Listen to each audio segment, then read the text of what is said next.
Welcome. Welcome to Sue's University of Life. My name's Sue Gaskell-Barlow and I'm a qualified life coach and I work in self-development. My mission statement is sharing is caring. Sharing the information, knowledge and wisdom that I've gained over the years on this earth and caring enough to want to pass that on. Not everybody's ready. Not everybody wants to evolve and grow. Some people are quite happy doing what they do. This is me, take me or leave me. That sort of attitude. My field is about you. Sue's University of Life that's my name. And the University of Life is ours. This place called Earth, we're here to share, to evolve, to grow within, open our heart to love and grow our spirit. Spirit never dies. Spirit is something that's eternal. And so all of the man-made interpretations and religions, so many people think theirs is right, then something somewhere doesn't marry up. So for me, I talk about spirit, your spirit. We're all connected to the whole and we're all part of each other. And there is the creator. And so spirit, from a place of love, not fear, is what was actually the plan. That was the reality. And then man, in his infinite wisdom, decided they know better, human, and started creating all sorts of rules, religions and concepts that we either believe or we don't. And one day in life you might get that wake-up call. A wake-up call is when it doesn't feel like everything's working for you, that you're not really living your dream, that in actual fact you're living just a role in life and you're not satisfied, you don't feel fulfilled. I ask people pretty ordinary questions. Well, I think they're ordinary until people tell me, no, they're very deep questions. So, are you living your dream? The job you do, would you do it for nothing in terms of financial gain? Do you live in a country that you're happy and content in? Are you surrounded by people who you know you can trust? Trust you and them, that your relationship would be one that you would always tell the truth. Delivered kindly. Brutal truth really needs thinking through, because some people aren't ready for the truth. Some people think that the games they play and the roles they play are hidden and others don't see them. Well, of course, in this computer age, it's never been more apparent that we have a computer programming within ourselves, each one of us. That computer programming, software if you like, we have learned, and it's the story that we tell ourselves. It isn't necessarily the truth, it's our perception. And we thought, before computers and programming and all the information out there, we thought what was in our head and the story we told ourselves about how we feel about things, our opinions, we thought that was who we were. And that sounds bizarre. And it all worked. There were stereotypical ways of being, male and female, and two souls came together, two halves making a whole, and one complemented the others, and with all its ups and downs, it worked pretty well. And then the roles changed to the point now where they're so different. It's absolutely amazing. A conversation I heard only today. I often use conversations and situations that I see as part of my talks. Ordinary everyday stuff, because that's the existence, the life we live here on earth. Hopefully to learn our lessons, to be able to communicate well with each other, beginning with communicating well with our own self. And so it was quite interesting this morning. Two very confident ladies who both obviously had husbands from the conversation and children. And the phone went, and so one of the ladies answered the phone, and then I'm getting changed, so it was a loud conversation. Obviously it wasn't something that she minded people hearing. And it was just amazing, the body language, the quirky ways the girls were mimicking to each other whilst one of their husbands was on the phone. And they thought it was great. They thought it was funny. And it seemed very apparent to me that this young man, husband on the phone, who had phoned at a time when it was her time at the gym, she was not a happy bunny. And it was just very interesting the way her responses and how controlling it was and how sad. Because the girls today, the very confident girls, mums, wives, partners, instead of enjoying being a woman and having a voice and staying feminine, they become quite aggressive and now treat men the way they were treated. And I just think we need to make this shift a little bit more balanced. And another interesting conversation was men, the way they're building the muscles at the gym because it makes them feel better at a time when they feel quite inadequate within themselves because they don't know how to deal with this very confident woman that all of a sudden has appeared. So I just think it's incredibly interesting, and we'll see where they all go with the journey they're on. For my part, I'm old school. Old school means I'm in my early 70s, so I had a different upbringing to the girls and ladies in their 30s and 40s. And so the difference is startling, simply because of the internet, which has given us all so much more information, and information is very powerful. And once we understand that we can take back our own power, then we can take control of so many things.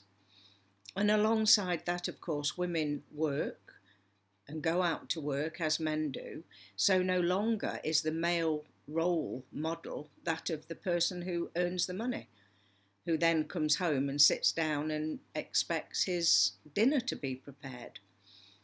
So it's such a huge shift. And I sometimes wonder where it's all going to end. Because alongside that, we have busy mums, busy husbands, and then we have the family unit. So the children, when they're very small, mums go out to work, even 6 weeks old babies, and therefore the influence of other people are going to change and build a platform on how that baby evolves and grows, and their mindset, the way they view the world.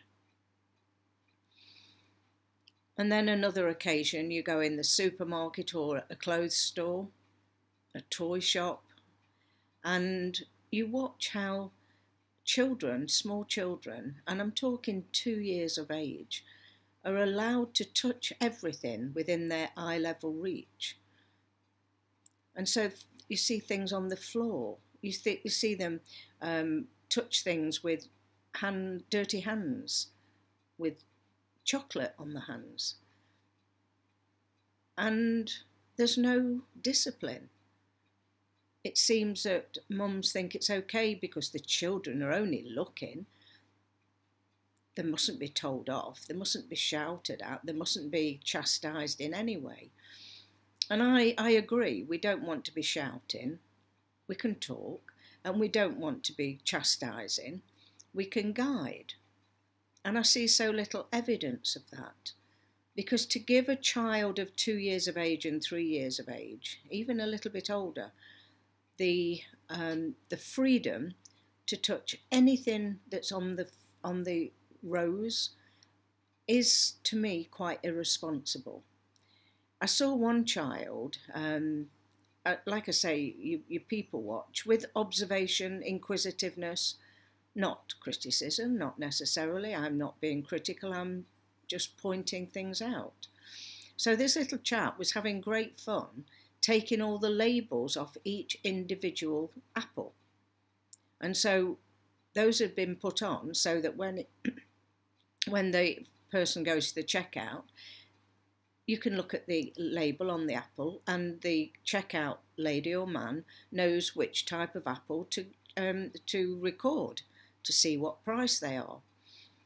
And then the little fella just carried on, and Mum came along and never even said anything, never tried to explain why that wasn't okay, and thought it was highly amusing.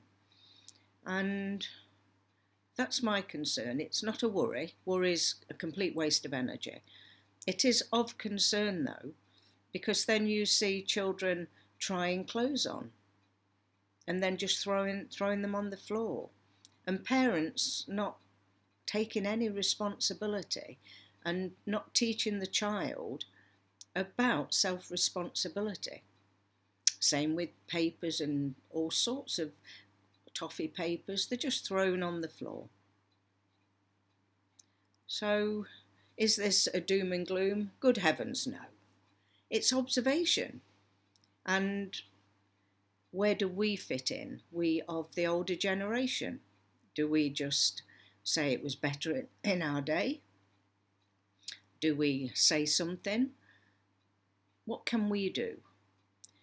So for my part, and I, like you, I'm an individual, I'm certainly independent. So for my part, I can only practice by example. And if a child, and I see a child taking those labels off, and I'm there in long enough to see what's happening or to register, oh, I see what's happening, because it's taking them off one to put them on another, which isn't helpful, by the way. The child thinks it's great fun and they're using their imagination, and that's great, except not in these circumstances. So where's the parent, and what are they doing allowing the child to just wander off and can be getting into all sorts of mischief? Mischief means doing things that aren't helpful. And so what would I do if I was alongside that little one, being part of the human race and not to tell the child off? I'd say, what are you doing? No tone. I'd smile and I'd say, you know, that's not a good idea. Can I tell you why? And I look around to see if Mum or Dad's around, because obviously I'm a stranger. And then I might say something like, now, I'd like you to stop doing that. Just check with Mum or Dad if it's okay. And at this stage, the child can make a decision. And normally, they just look at me, not upset. They sort of get a sense of, oh, okay, from my tone, and then stop doing it. And if Mum comes alongside when I'm actually speaking to the child, I would interact with her or him. And if there ever is any unpleasantness, which is very rare, I would say, I can see why they think that's fun, don't you? And then I would say, if it feels right, I'd say, we have so much learning, we have so much teaching and guiding to do, don't we? I hope you didn't mind. I just was pointing that out to the child. And 9 out of 10 times, from my experience, that parent gets it. And that's where grandparents and extended family come in. They are so, so invaluable in teaching the child, because Mum and Dad have got such busy lives now. So it's a bit about taking responsibility. It's a bit about having a patience. It's a lot about not thinking that your way is right and therefore somebody else is wrong. And it's more about cooperative love. It's more about trying to see the whole and community, if you like, because we're all part of the same family of man on earth. And woman, man makes no difference. We need to take self-responsibility so that we can teach the next generation about respect. And respect and common sense, in terms of logic, seem to have gone out of the window. Now again, you could say, well, that's your opinion. And I'd say, okay. And then if we talked a little bit more, we might be able to come to an understanding that in actual fact, I'm not a threat. I'm not telling you what you're doing is wrong, because I never would. And I don't appreciate you saying that I'm wrong or it was different in our day, because I'm not being critical. What I'm hoping is that people can begin to really think out of the box and allow others to be present and to share, so that ultimately the person that we're really caring about, the person who is then judged, and people do judge on how they behave, is the child. And so we have a huge responsibility in this day and age to pull together all of our resources. And then ultimately, hopefully, if we have the child's interests at heart, we will stop being so self-indulgent and give children what they need as opposed to what they want. Because there's a great confusion, as I observe, between children saying, I want, and what they actually need. And so I hope that you've enjoyed this little chat. If you have, may I invite you to subscribe and ding the bell here on Sue's University of Life on YouTube. There are many, many videos for you to listen to. There's always something new that I talk about. And it's with a view to cooperative love. It's with a view to understanding that you matter. It's about equal with different gifts that we can bring to the table. And it's been an absolute pleasure. Thank you for joining me. Thank you for sharing your time. And as ever, whatever you're doing and wherever you are, remember to be your own best friend. Remember you matter, and anything else needs investigating, because we're all equal and we all want to be valued. Bye for now.